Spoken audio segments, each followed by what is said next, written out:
ये तो कहूंगा कि the last episode was on fire. What if का नौ यानी कि आखिरी एपिसोड की व्हाट इफ क्या होता कि अगर वॉचर अपना ओथ तोड़ देता। मतलब कि वॉचर की वही सारी कसमें वादे वाली बात थी कि भाई मैं इंटरवेन या फिर कुछ बदल नहीं सकता, कुछ छेड़ नहीं सकता, मगर इस बार इस लास्ट एपिसोड में उसने अपनी वो कसमें तोड़ दी, और वो भी यूनिवर्स नहीं पूरे मल्टीवर्स को बचाने के लिए। तो बिना घुमाए फिराए सीधे मुद्दे की बात करते हैं। एपिसोड में काफी जल्दी चलता रहता है। तो वॉचर भी अपनी गलतियों को सुधारने के लिए Captain Carter, Killmonger, party Thor, star lord T'Challa और गमोरा का एक वेरिएंट को दोबारा से ले आता है अपने इस यूनिवर्स में, ताकि वो मिलकर अल्ट्रॉन को हराने में मदद करे। और अब इस टीम का नेतृत्व कर रहे हैं अपने डॉक्टर स्ट्रेंज, जिन्होंने अपना ही यूनिवर्स को उड़ा दिया था। इस पूरी टीम को रिक्रूट करते हुए वॉचर ने एक नाम भी दे देता है, गार्डियंस ऑफ द मल्टीवर्स नाम से, जो अल्ट्रॉन से लड़ेंगे। तो वॉचर जब इन सब से मिलकर अपना पूरा जस्टिफिकेशन देता है कि कैसे यूनिवर्स का खतरा नहीं है, पूरे मल्टीवर्स का खतरा है, तो उन्हीं सब बातों के बीच में वो एक प्लान बनाते हैं। तो वॉचर उन्हें एक अनइनहैबिटेबल प्लैनेट पे डाल देता है ताकि वो और तैयारी कर सके, मगर अपना पार्टी थॉर इतने खुले मिजाज का होता है कि अपनी पावर्स के थ्रू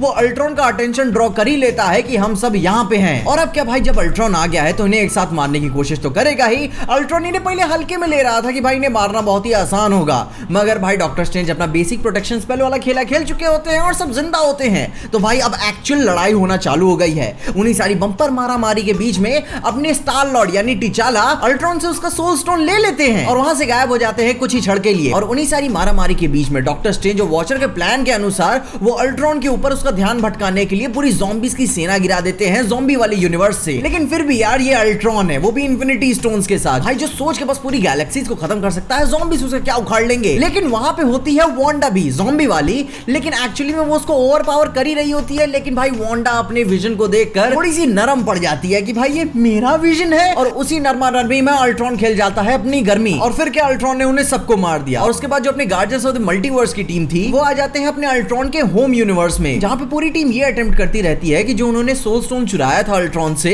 उससे वो गमोरा के इन्फिनिटी क्रशर का इस्तेमाल करके अल्ट्रॉन को रोकने की कोशिश करेंगे, मतलब कि ओवरऑल मारने की ही कोशिश करेंगे। मगर अल्ट्रॉन के यूनिवर्स में अभी भी जिंदा है नताशा, वो उन्हें इंटरप्ट कर देती है, जिसकी वजह से अल्ट्रॉन को अलग यूनिवर्स से यहाँ पे आने में थोड़ा और टाइम भी मिल जाता है। और अब यहाँ चालू हो जाती है Ultron versus multiverse of guardians के साथ में एक इंटेंस बैटल। उसी मारामारी के बीच में सारे के सारे स्ट्रगल कर रहे होते हैं उस सोल स्टोन को पाने के लिए। और जब अल्ट्रॉन का दिमाग खराब होता है कि अब तो फाइनली इन सबको खत्म ही कर देंगे, तो वो अपनी टाइम स्टोन का इस्तेमाल करता है टाइम को फ्रीज करके, ताकि वो सोल स्टोन को ले सके। लेकिन डॉक्टर स्ट्रेंज के पास भी तो अपना एक टाइम स्टोन है, और प्लस उसके पास इतने इंटरडायमेंशनल बीइंग्स की पावर्स भी है, इसकी वजह से वो अल्ट्रॉन की पावर्स के साथ वो इंटरफेयर कर सकता था। पार्टी थॉर और देख के सब हैरान हो जाते थे कि तुम इतनी देर से ये सब हमसे छुपा रहे थे। मगर यार फिर भी डॉक्टर स्ट्रेंज के पास थी कुछ ही पावर्स और एक इन्फिनिटी स्टोन, और अल्ट्रॉन 6 का 6 अपना कलेक्शन पूरा कर चुका था। वो अब समझ चुका था कि भाई इन सबको खत्म करने का तरीका क्या है, और वो सब पूरी तरीके से वाइप कर ही रहा था। डॉक्टर स्ट्रेंज एकदम स्ट्रगल कर रहा था, उसका प्रोटेक्शन स्पेल एकदम खराब हो ही रहा था। लेकिन तभी बैकग्राउंड में नताशा और यहाँ पे कैप्टन कार्टर, उनको एक आइडिया दिखता है। उन्हें हॉकाई का वो तीन नजर आता है, आर्मिन जोला के एआई वाला,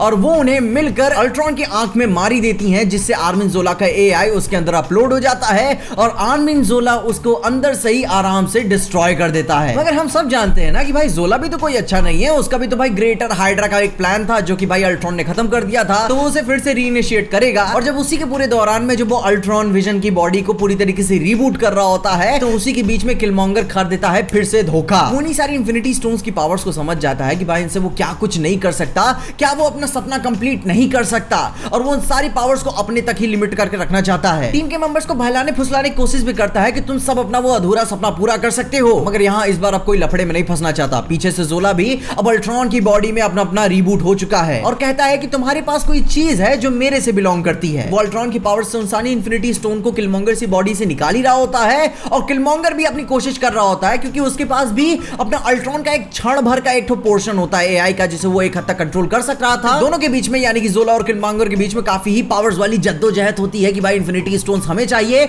और जहां जब लगता है कि ये इन्फिनिटी स्टोन्स ऐसे ही टूट जाएंगे, डॉक्टर स्ट्रेंज समझ जाता है कि हम तो एक्चुअली में इन्हें रोकने नहीं आए थे, और ना ही हम यहाँ पे जीतने आए थे, हम यहाँ पे इन्हें स्टोन से अलग करने आए थे। और जब किलमॉन्गर और जोला उन्हीं इन्फिनिटी स्टोन्स को लेकर फाइट कर ही रहे थे, डॉक्टर स्ट्रेंज और वॉचर मिलकर उन दोनों को एक पॉकेट यूनिवर्स में फ्रीज करके रख देते हैं। और अब हो जाता है कहानी की फाइनली एंडिंग। स्ट्रेंज अपना चला जाता है अपने दोबारा से कोलैप्स्ड यूनिवर्स में, अपने वॉचर की थोड़ी सी एडवाइस लेके भाई कि इन्हें भी देखना पड़ेगा, क्योंकि पॉकेट यूनिवर्स से कभी भी बाहर आ सकते हैं और खतरा बढ़ सकता है। तो डॉक्टर स्ट्रेंज अपने ही यूनिवर्स से इन्हें इटर्निटी तक इनका ध्यान रखेगा। ये किसी सजा की तरह फील हो रहा है यार। और अब वॉचर यहाँ से हर एक गार्जियन को अपने रिस्पेक्टिव यूनिवर्स में भेज देता है, मगर यहाँ पे पे अपने गार्जियंस के अलावा बाहरी किसी भी बीइंग को कुछ पता नहीं चलेगा और ना ही कोई एक सेकंड का भी फर्क पता चलेगा कि इसके एक्चुअली इसके बाहर भी कुछ हुआ था, सिवाय मेरी नताशा रोमानोफ के। वो अपने यूनिवर्स में नहीं जाती क्योंकि भाई उसकी यूनिवर्स की वो आखिरी बीइंग बची हुई है। वो करेगी क्या इस वास्ट रियलिटी में? एकदम अकेली पड़ गई है, डिप्रेस हो जाएगी। तो इसीलिए वॉचर फाइनली उसे मनाने के बाद वॉचर उसे एक ऐसी यूनिवर्स में भेज देता है जहां पे नताशा मर चुकी होती है और नताशा की जरूरत पड़ती है वहां पे। वो नताशा को एक ऑनगोइंग बैटल के दौरान में ही छोड़ चुका होता है, वहां पे लोकी अर्थ को इन्वेड कर रहा था और फ्यूरी की शिप को भी तबाह कर रहा था। नताशा एकदम हीरो वाली एंट्री के साथ फ्यूरी को आके बचा लेती है लोकी से।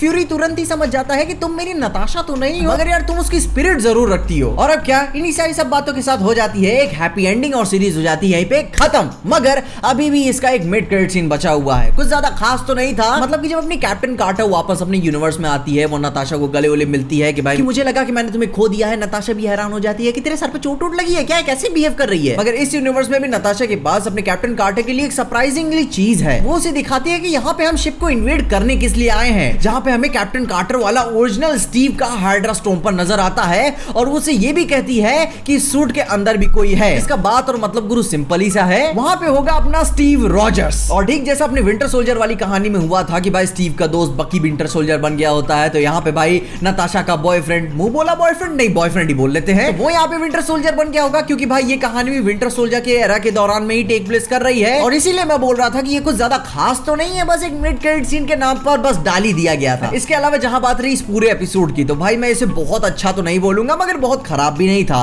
कई सारे सरप्राइजेस थे, मजा जरूर आई थी। और हाँ, ऐसा लग रहा था कि भाई जो अपने यूनिवर्सेस के इन्फिनिटी स्टोन्स के लूप होल्स की जो बात हो रही थी कि जो इन्फिनिटी क्रशर्स वाली बकचोदी थी वो सारे सिर्फ अपने अल्ट्रॉन के ही बेनिफिट में काम करते हैं। मतलब कि व्हाट इफ का फिनाले खत्म हो गया और ठीक ही था, कुछ ज्यादा नहीं था, किसी एक स्पेसिफिक कैरेक्टर पे फोकस करके नहीं चलती है कि हाँ भाई इसी को उजागर करते रहना है। ये बात बढ़िया थी कि इसे ऐसे कलेक्टिव टीम की तरफ आगे बढ़ाती है।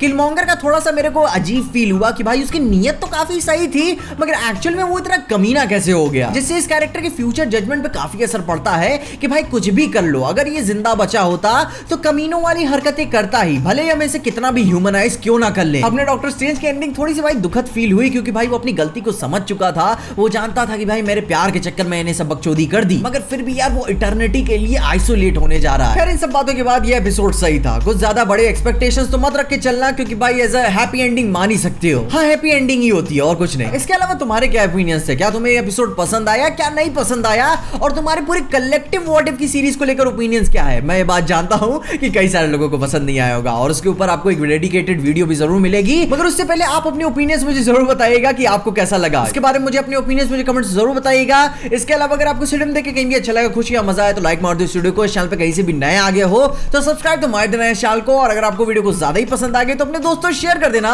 मेरे इंस्टाग्राम और ट्विटर हैंडल के साथ आपको मेरे फेसबुक पेज की भी लिंक नीचे डिस्क्रिप्शन में मिल जाएगी, जहां पे मैं यही सारी वीडियोस और भी प्लीजिंग तरीके से एडिट करके विद कैप्शंस अपलोड करने लगा हूं, तो वहां मुझे फॉलो करके चेकआउट करना मत भूलना और देखते रहिए पीजे एक्सप्लेन।